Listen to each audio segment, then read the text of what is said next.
Será que se eu colocar um bloqueador no meu celular, resolve o problema e eu nunca mais assisto pornografia? Eu paro de assistir pornografia. Ou então, se eu pegar o meu computador e jogar ele fora, vou jogar no lixo o meu computador, não quero mais ter computador na minha vida, e assim eu resolvo de uma vez por todas o meu vício em pornografia. Será que é assim que funciona? Tudo isso e muito mais nós vamos ver no programa de hoje, logo após a vinheta. Solta aí, diretor.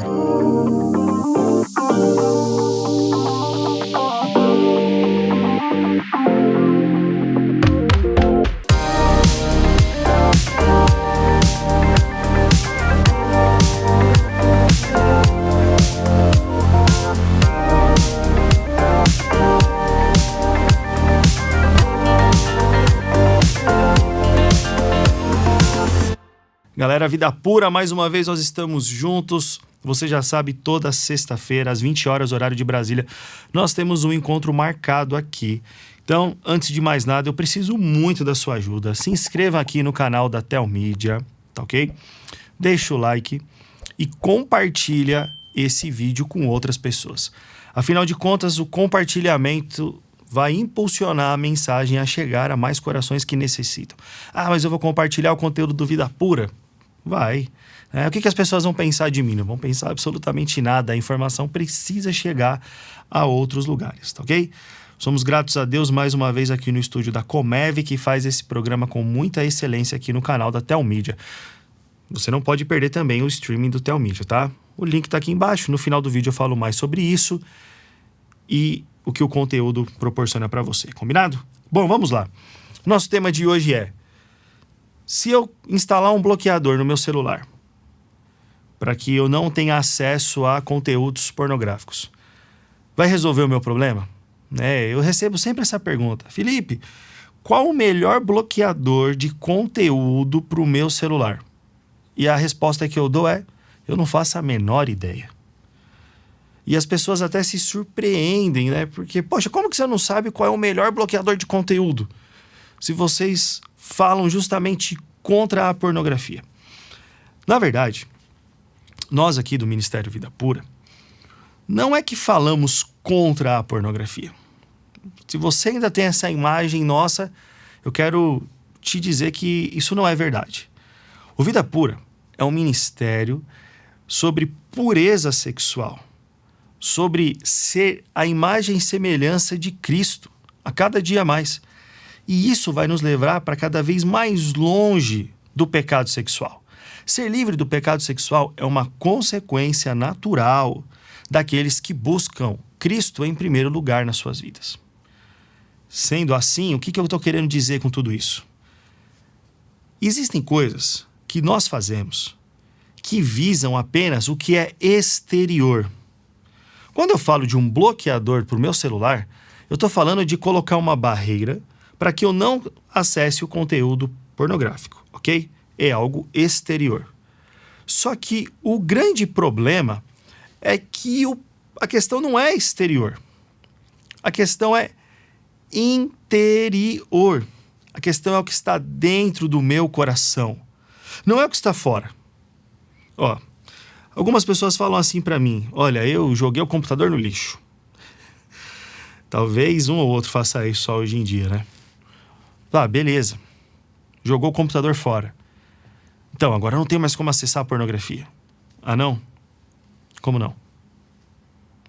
O grande problema dos bloqueadores, o grande problema de medidas externas, é que nós colocamos toda a nossa expectativa e a nossa esperança nisso, quando na verdade o problema está dentro do nosso coração. Jesus vai falar lá em Mateus, capítulo 15, versículo 19, que toda imoralidade sexual sai de dentro do nosso coração. Não é algo exterior, é algo interior. Sendo assim, as medidas que eu preciso tomar para de fato andar em liberdade da escravidão sexual não podem se resumir a medidas exteriores. Agora, para ficar mais claro para vocês o que eu estou querendo dizer, vamos a um texto bíblico muito importante. Colossenses, capítulo 2, dos versículos 20 a 23. Colossenses capítulo 2, do 20 ao 23. Diz assim: já que vocês morreram com Cristo para os princípios elementares deste mundo, por quê? Como se ainda pertencessem a ele, vocês se submetem a regras. Não manuseie, não prove, não toque. Todas essas coisas estão destinadas a perecer pelo uso, pois se baseiam em mandamentos e ensinos humanos. Essas regras têm, de fato, a aparência de sabedoria, com sua pretensa religiosidade, falsa humildade e severidade com o corpo, mas não tem valor algum para refrear os impulsos da carne. Olha só, esse texto é extremamente importante. Olha, vocês não morreram com Cristo? E a grande resposta para isso é um sim, nós morremos com Cristo, ou pelo menos deveria ser. Se você que está aí me assistindo ainda não entregou a sua vida a Cristo, ainda não reconheceu Ele como seu suficiente Salvador, Senhor da sua vida, você tem a grande oportunidade de fazer isso hoje, ok? Mas falando para um público em geral, praticamente todo cristão, nós temos uma convicção que nós já entregamos as nossas vidas a Cristo. Nós já não somos mais criaturas de Deus, mas filhos. Não pertencemos a este mundo.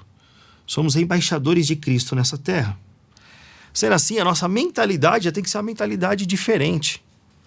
O que aconteceu quando nós entregamos as nossas vidas a Jesus? João, capítulo 3, vai dizer que nós nascemos de novo. Nós nascemos de novo. Foi um ato interior.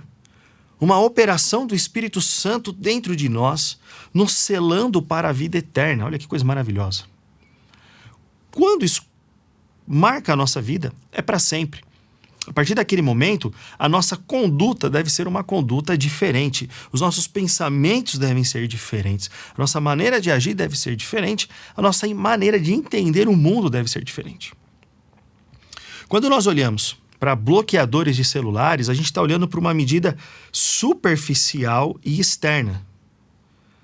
Se Mateus diz que é do interior do coração do homem que saem os maus pensamentos, as imoralidades e tudo mais, por que você acha que um simples bloqueador vai resolver o seu problema? Ele não vai. Simples assim, ele não vai.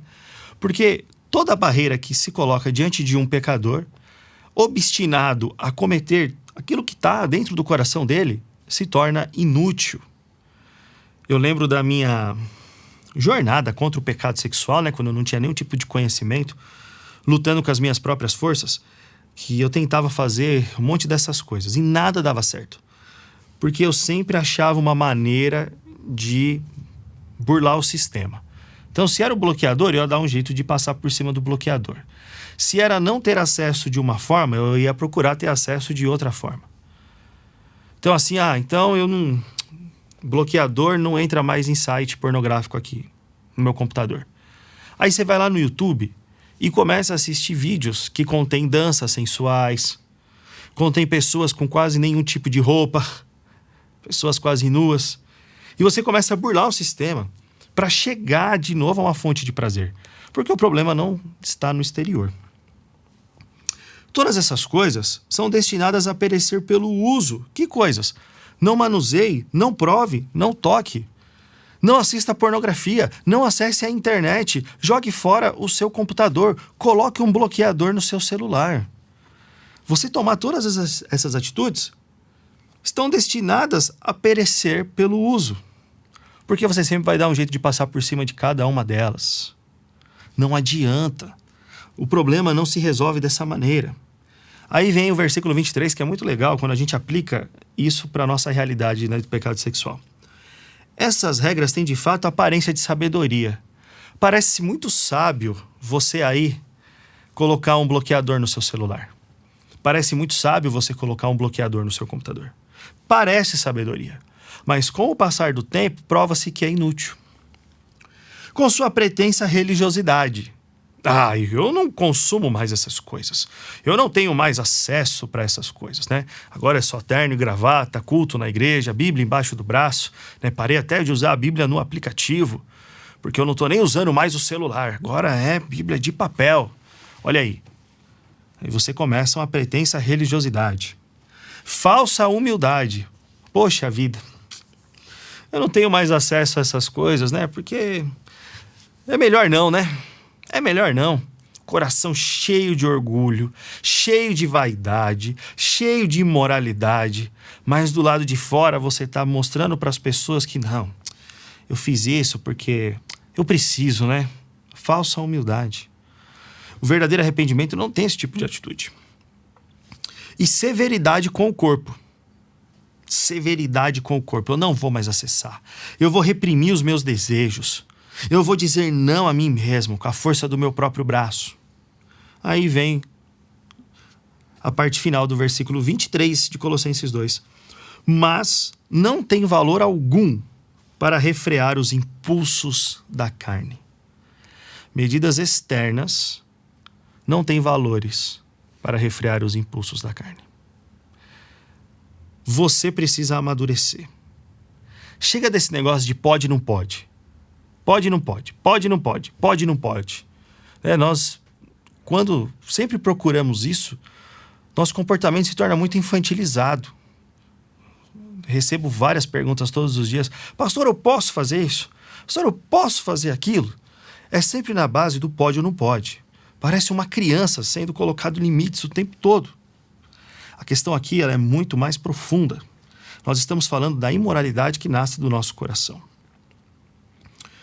Bom, se o bloqueador não vai resolver absolutamente nada, e não vai, o que resolve então? Identificar a fonte do problema, os impulsos da carne. A neurologia vai mostrar que se eu ficar reprimindo os meus desejos, eu vou usar toda a minha força nessa luta. O que significa que a minha energia vai ser canalizada para reprimir os meus desejos. E eu começo nessa luta de repressão contra eu mesmo. Não posso assistir pornografia, não posso, coloco bloqueador aqui, bloqueador ali, e eu não posso. Só que toda energia empregada é energia gasta. O que isso significa? Vai chegar uma hora que você não vai ter mais energia. É igual fazer uma corrida.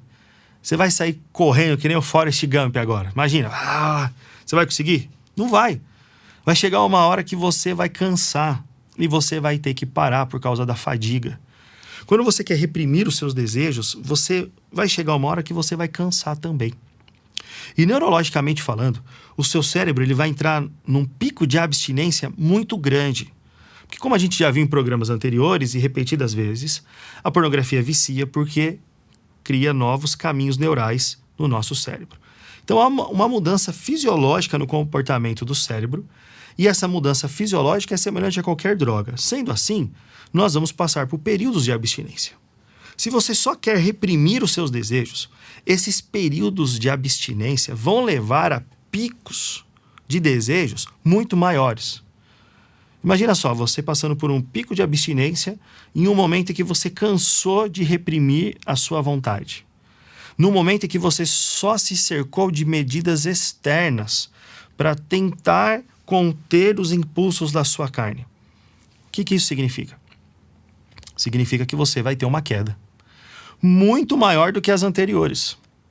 Significa que você vai ser levado a uma condição de pecado muito mais profunda do que a anterior. Porque aquilo que você estava fazendo antes já se tornou habitual no seu cérebro. E agora o seu próprio organismo vai te impulsionar a cometer um ato mais degradante em busca de um prazer maior. Isso envolve variar o gênero pornográfico. Isso envolve trazer a violência para um contexto de prazer. Isso envolve sair do virtual e ir para o mundo real. Você já começa a conversar com outras pessoas no WhatsApp, Instagram, aplicativo de relacionamento. Daqui a pouco você está indo para o ato mesmo com alguém, fisicamente falando. Você focou em medidas externas e não se preparou interiormente para o dia mau. E ao reprimir os seus desejos, depositou toda a sua energia numa luta que não pode ser vencida dessa forma. Cansou, entrou em abstinência, cedeu mais uma vez ao pecado. Ora, se Jesus diz em Mateus que nasce no coração, e Paulo está mostrando algo aos Colossenses que nós conseguimos aplicar perfeitamente na nossa realidade do pecado sexual, impulsos da carne, que precisam ser tratados internamente, e não apenas com medidas paliativas de pode, não pode, bloqueia, não bloqueia, você precisa focar o seu interior. Como que eu vou focar o interior, Felipe? De uma maneira um pouco diferente, depois de tudo que nós já dissemos aqui em mais de 40 programas. É o seu relacionamento com Cristo que vai fazer a diferença na sua vida. É o seu relacionamento com Jesus.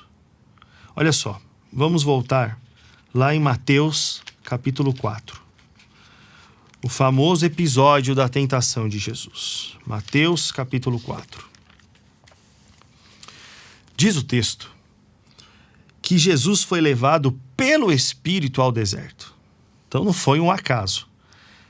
O próprio Espírito Santo leva Jesus ao deserto e ele passa lá 40 dias e 40 noites. Ponto. 40 dias e 40 noites. Antes de eu seguir para a última palavrinha aqui, as duas últimas palavrinhas do versículo. O que Jesus ficou fazendo em 40 dias e 40 noites? Ele ficou ali no celular, trocando ideia no WhatsApp com a galera. Ei, pessoal, eu vim aqui para um retiro espiritual, mas daqui a pouco eu tô voltando mais forte, hein? Tô me preparando para lutas maiores. Não. Ele praticou uma disciplina espiritual muito negligenciada nos dias de hoje, que se chama solitude. O que é a solitude? Passar tempo a sós com Deus. Solitude não é solidão. Solidão é aquele vazio que você se sente sozinho e bate uma tristeza, talvez até um desespero, muitas vezes. Solitude é a convicção de que você reservou esse tempo para estar a sós com Deus. E nesse tempo a sós com Deus, eu vou praticar outras disciplinas em conjunto. Jesus estava orando. E a oração é muito negligenciada nos dias de hoje. Não, Felipe, você está enganado. Eu oro para tomar café, eu oro para almoçar, eu oro para jantar, eu oro antes de dormir. Lembrei, eu oro quando eu acordo, eu oro 5 vezes ao dia. Pareço um muçulmano, né?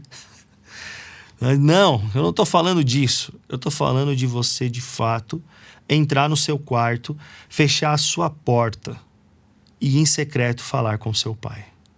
É disso que eu estou falando. Solitude. E não é levar para esse momento o seu celular com mais 52 contatos que você está ali simultaneamente falando no WhatsApp. Eu estou falando de você reservar um tempo sozinho com Deus. Solitude em oração. Jesus estava meditando na palavra. A Bíblia não diz que ele levou os pergaminhos, mas ele não precisa, ele próprio é a palavra encarnada. Então a palavra estava queimando no coração dele. Ao mesmo tempo que ele estava de jejum. E jejum não é barganha. Jejum é mortificação da carne.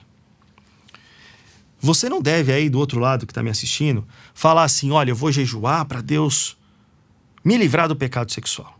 Ainda que faça sentido, porque se jejum é a mortificação da carne, mas jejum é a mortificação da carne, não para você receber algo em troca, mas simplesmente para você negar a si mesmo, se humilhar na presença de Deus, dizendo que você vai se abster de todas as coisas para ter esse momento a sós com Ele.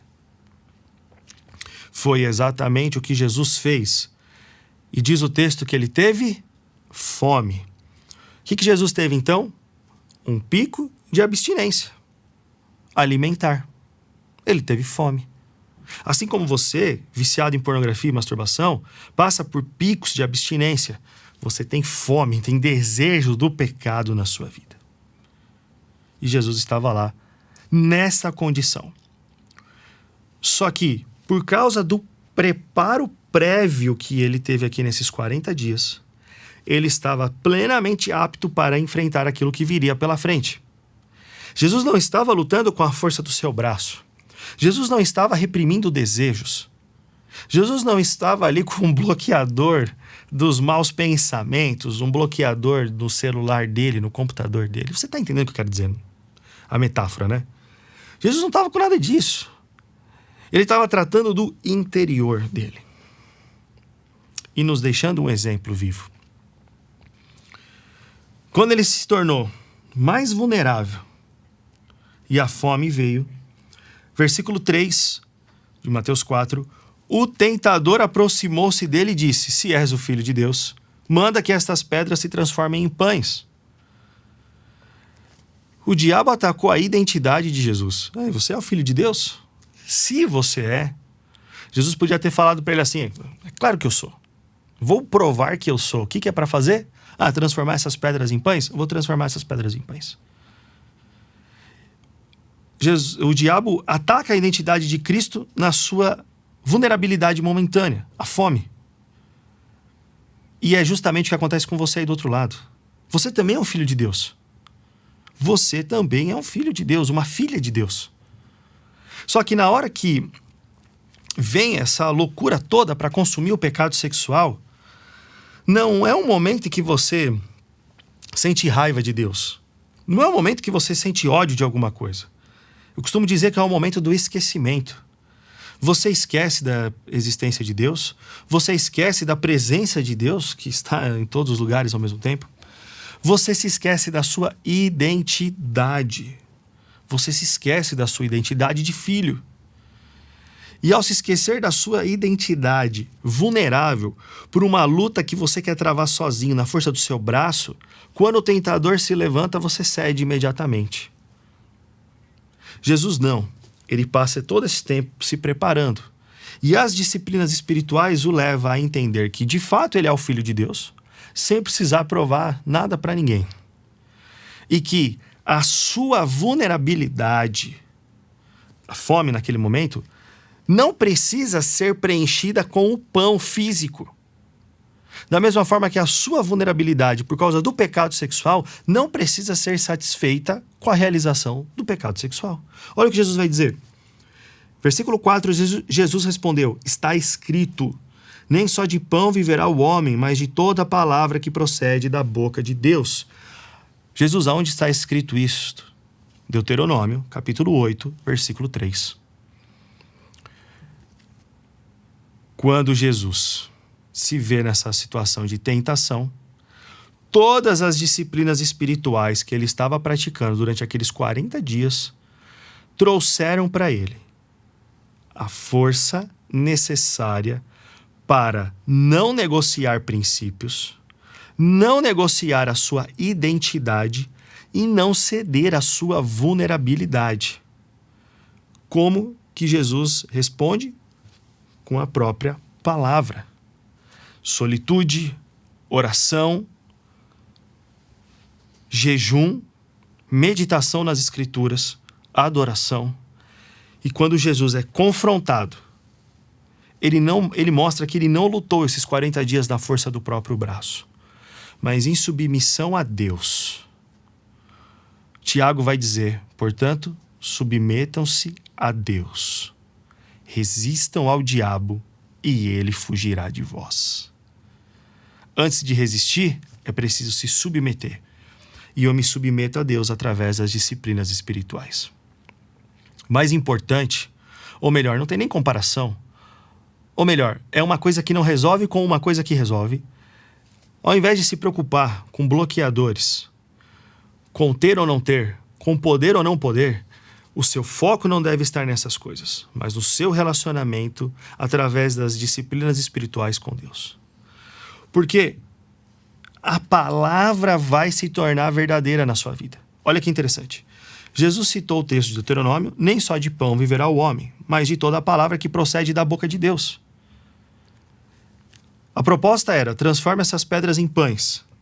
Aí Jesus olha: não, nem só de pão viverá o homem. Aí vem uma coisa que a gente não percebe. Como cristãos antigos, muita gente que está me assistindo aqui está nessa caminhada cristã há muito tempo. A gente corre um sério perigo. O perigo de saber algumas coisas. A gente tem o conhecimento. A gente conhece os textos bíblicos. A gente sabe até onde eles estão. Mas eles não se tornam práticos nas nossas vidas. Uma coisa é ter o conhecimento teórico, outra coisa é esse conhecimento moldar o nosso comportamento. Então, conhecimento deve moldar comportamento, senão não resolve nada. Então, não é que Jesus conhecia a referência bíblica. A palavra se tornou viva na vida dele, a ponto dele crer plenamente que nem só de pão se vive o homem, mas de toda a palavra que sai da boca de Deus. E como eu sei disso? Porque ele não transformou as pedras em pães. É nessa hora que você não vai acessar o conteúdo pornográfico. É nessa hora que você não vai ceder os seus próprios desejos. Aquilo que você conhece na teoria se torna vivo no seu coração e molda o seu comportamento.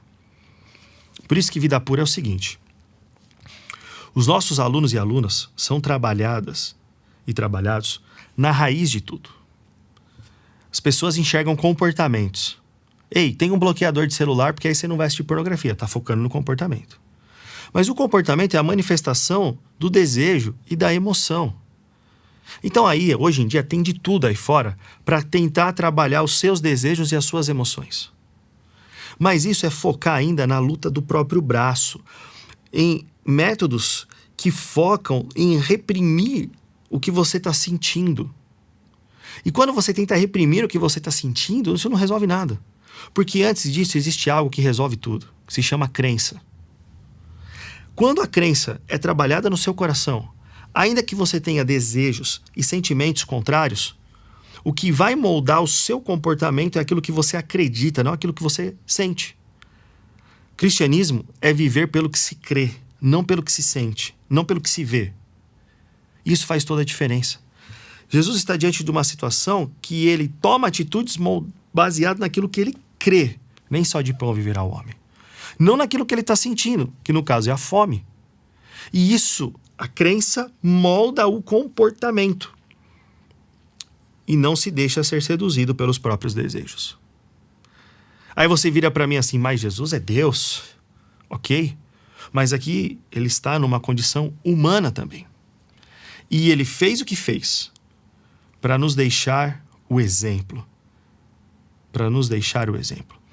Se o povo de Israel no Antigo Testamento foi derrotado no deserto pela sua própria incredulidade, apesar de ter visto todos os sinais miraculosos de Deus para livrá-los da escravidão do Egito, Jesus vai ao deserto ser o vencedor e mostrar quais são as verdadeiras armas que nós devemos usar para vencermos sempre. Uma vez que a crença é alimentada, com certeza iremos ser vitoriosos. Onde o povo pereceu no deserto? Na crença. Ei, Moisés, você trouxe a gente aqui para morrer? Olha, não tem o que comer. Olha, não tem água para beber.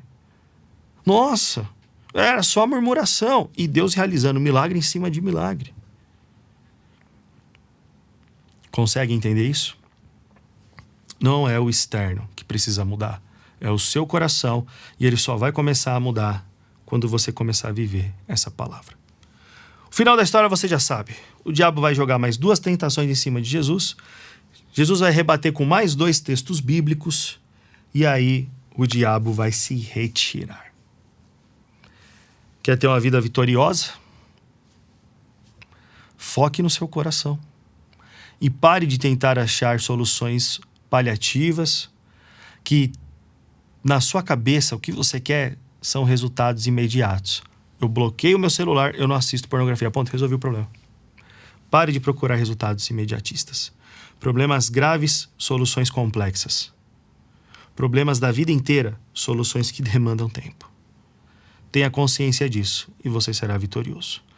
Para mais aprofundamento, siga o Ministério Vida Pura nas redes sociais. Está aparecendo aqui a nossa página no Instagram. Vai lá e começa a seguir a gente. Consome ali o conteúdo, venha fazer parte do programa de renovação da mente. Siga a Telmídia no Instagram também. E não se esqueça de clicar aqui no link da descrição, faça parte do streaming da Telmídia e tenha acesso a filmes, séries, desenhos, conteúdo de altíssima qualidade para edificar a sua vida e a sua família. Você está preocupado com o que seu filho, com a sua filha assiste? Então, aqui você não precisa ter esse tipo de preocupação. Combinado? Posso contar com você? Qualquer dúvida que você tenha ficado, pode mandar a pergunta lá no Instagram do Ministério Vida Pura ou no meu Instagram pessoal também, não tem problema nenhum. Tá bom? Foi um prazer. Compartilhe esse vídeo agora em todos os seus canais aí de comunicação, grupos no WhatsApp e vamos juntos formar um grande exército que milita pela pureza sexual e alcançar muitas e muitas vidas que precisam ser restauradas. Nós somos o Vida Pura Não desistimos da santidade. Sexta-feira que vem, às 20 horas, vem acompanhar com a gente aqui a estreia do nosso programa. Tchau!